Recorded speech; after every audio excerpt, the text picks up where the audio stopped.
Smile. Today we're going to do an engagement Q&A. He's so excited. I asked you guys on Instagram some questions about the engagement situation and we got a few. Look at all this. A month ago we got engaged. James actually told me this morning. He was like, guess what day it is? And I was like, Sunday? He's like, no, it's a month. The happiest day of your life. No? First of all, how did we meet? Bit of a backstory. We met 9 years ago on a cruise ship. If you want to know the full story, go to Navigate Womanhood Pod, cheeky plug, have a podcast and we talk about it on there. But what is one of the questions? What was your first initial thought when you met me? So when I saw you for the first time, I thought, pretty fit. Yeah, you did.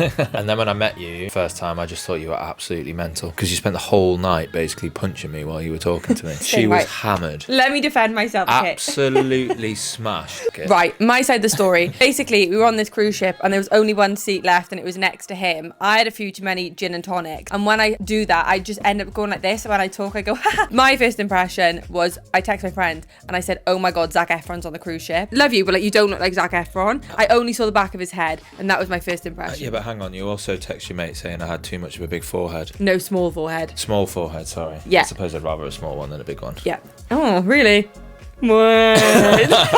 Oh, here we go. What was the moment you knew you wanted me to be your wife? Pretty quickly after we first started dating, I was pretty certain that I wanted it to be. If they know, they know. I've heard, right, apparently there's a theory. A boy knows if they want to marry you within like the first 6 dates, or is it 6 months? I mean, it was pretty quickly. How did you ask my dad? When did you ask my dad? Did you ask my dad? Dad had kind of given me permission about a year ago. Multiple times, to be fair. And then he kept sort of then saying I hadn't asked for permission, even though he'd given it to me like 2 or 3 times. So then I went and asked him. I was actually more nervous to ask him for permission than I was to ask you. Did Emily's podcast, when she was talking about engagement and stages of life, make you realise she wanted to be engaged or push you forward anymore? No, because I'd already paid for the ring. I'd already bought the box. Yeah, so I'll insert a photo now. But James got a box engraved. Tell us about the process about the box. I got it from Not on the High Street, I think. So you can personalise the box and put whatever message you want on there. And then I hid it around the house. We did like a clean out one weekend. I was like moving it around from room to room that you'd cleaned to try and make sure you didn't go in one of the boxes. And then I got the ring while you were in Bali this year. Another question actually is, where did you get the ring from? It's Queen Smith's in London. It's in Hatton Garden. Loads of people ask him, how did you pick the ring? Were you nervous about picking the ring? Lot of ring questions. Yeah, Emily started dropping some hints about 12 months ago. Not necessarily hints about I want to get engaged, but they were like, I want this kind of ring. And then she showed me a ring that she really liked. The reason why as well he knew is because my friend Zana got engaged, I think, not too long ago. And I went into London with her when she needed her ring resized. And she was like, oh, why don't you try some on? She then basically gave me the push to try on rings and I knew my size. And then I got home and James was like, oh, so what have you been up to today? And I said, he didn't say tell me the details. He tried to be sneaky, go on my phone and send himself the photos and the details that I had from the ring shop. He came up on his like smartwatch, but his smartwatch was in front of me on the table because he had taken it off. And I was like, why are you on my phone sending yourself photos? And then he was like, oh shit. And I was like, I'll just tell you if you want what I like, what my ring size is. But I never specifically chose the ring. I don't have the ring right now because it is in the jewelers at the moment,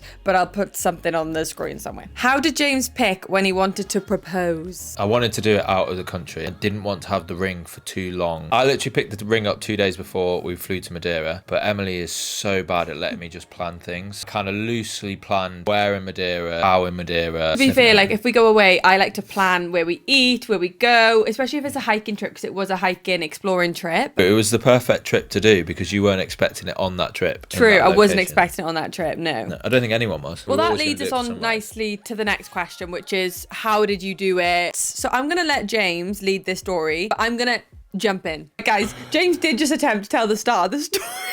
Oh, God. It didn't make any sense. It did. We were on a hiking trip and it was our 5th or 4th day in or something, and we went at Pico de Arrero. How'd you say it? Pico de Arrero. That's the one. Woke up at 5 a.m. Off we go. It is 5:30 and you're thinking, why are we up at 5:30? We were told that when you're in Madeira you have to do the Pico Arrero Pico de Arrero hike, and you have to do it for sunrise. So Let's go.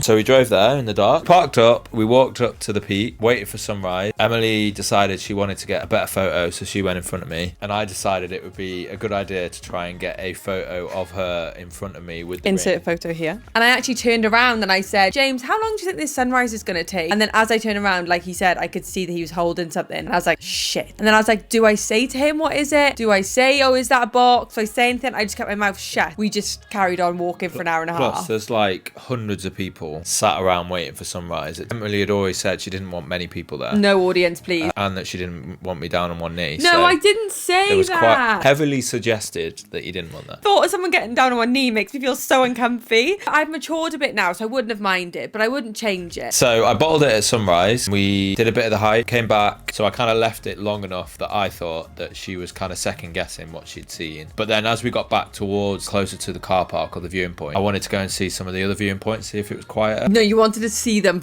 to see if you could propose them. Normally, bear in mind, at the end of a hike, James is like, oh, I'm knackered. I don't want to go over there. Like, I want to go and have another coffee. And I'm like, okay, we'll go home. This time, he's like, let's try it over there. And I'm thinking, that's suspicious. I did really want to go home, and I did really want another coffee, just for the record. The box was basically burning a hole in my pocket. I just wanted to get rid of it. We walked over to this other viewing point that he thought it was going to be so dead and no one there. And there was this couple, and they had set their camera up, and they must have like an automatic thing on their camera because he was going, smile. And every time he said funny. Smile, the camera was like, oh. So then James obviously thought, I ain't doing it there either. Eventually they left. I was kind of like watching down the path to see if anyone else was coming. so we walk then back to the car because we haven't found a quiet space. And then all of a sudden, no one's around us. So obviously James thinks, aha, now's the time. And he's behind me and he literally just puts the box in my face. And I literally go, thank you. If I hadn't seen the box, I wouldn't have said thank you. I would have done the classic, I mean, the whole proposal morning thing was classic, awkward Emily and James, wasn't it? yeah, it was very us. I wouldn't change it. And then we went back to the hotel, chilled. And then James was like, oh, by the way, you need to be ready by 6 o'clock. And then we went to this stunning restaurant, had a 7-course. Yeah, I mean, the nicest bit about that day was like not telling anyone really and Yeah. having the day to ourselves to kind of like enjoy it. It was nice basically not being on our phone because yeah. the day after we told all of our friends and family, and then you're on your phone the whole time because you're texting people back and FaceTiming people, which is lovely. And then you do really love all that love the next day. On the day, it's nice just for you two. Did someone ask prenup? Question mark. Yes! Someone asked, quite simply, prenup? Question mark. Well, I don't need a prenup, do you? What's a prenup? Like where? Isn't that when you write down sign a like contract if so we were to ever divorce, yeah. split up, if we were to get married and then get divorced, then it's like, well, I get to keep my kombucha and you get to keep your like. Yeah, I mean, it's more But to money. do with money, yeah. I don't think a prenup's necessary. Someone said, I just got engaged too. How do you deal with people asking cues about the wedding? And there are loads of people asking, when's the wedding? What's your response? I'd just say we haven't really thought about it or planned anything. Yeah, and I say the same. I was like, we haven't really thought about it, and it's true, we haven't really spoke about it. But I think we probably get it less than than like normal people because our families know and our friends know that we, for a long period of time, actually weren't bothered about getting married. I've also never been a girl that's had this big idea of a big white wedding, and I think we probably get it less than other people, but we still have got it a lot. Like it is literally congratulations. So when's the wedding? Which I get because I've said it to people before, but I just say I don't know. Sorry, I'll let you know when I know. You've never really been a girl that ever wanted like a big wedding, and I hate being centre of attention. I don't mind being centre of attention now and again. Other people watching this will see how awkward I am when anyone's watching me. Yeah, so. bless him. James hates being on camera, so this is a big day. Would you give any boys any advice in regards to engagement? To be honest, try not to plan it too much. As Emily's told the story, it doesn't ever really go to plan. To be fair, I think because you didn't plan it too much, you actually weren't nervous. I think the more I'd have planned, the more nervous I'd have been. Because then you think more things can go wrong. Yeah, and I'd have, like anything that had happened before it happening, I'd have been like, oh shit. I'd have been panicking that it wasn't going to that plan that I had in my head. So I knew it was going to be ideally on that date, at that time, or in that place, and that's about it. Just keep it loose. Keep it loose. Keep it loose. I wouldn't change it. I think it was perfect for us. That's a good question. How did you feel in the moment? I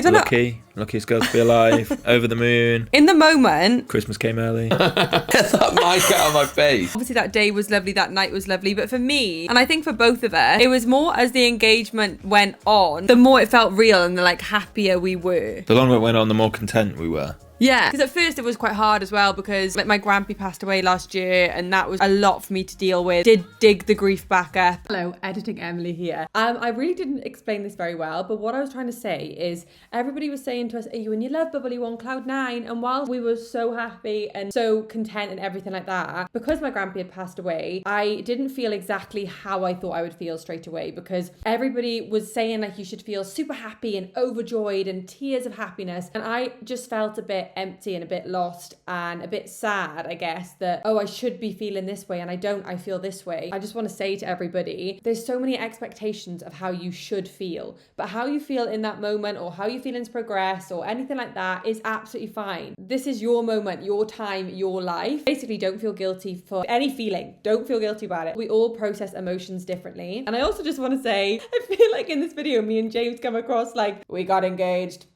But guys, number one, James, bless him, he doesn't really like being on camera. I didn't force him to be on the video, but he just doesn't love being on camera. And also, I'm so bad at showing emotion and being like lovey-dovey. Like I get so awkward. And like, for example, if someone was like compliment me or whatever, I'd be like, oh.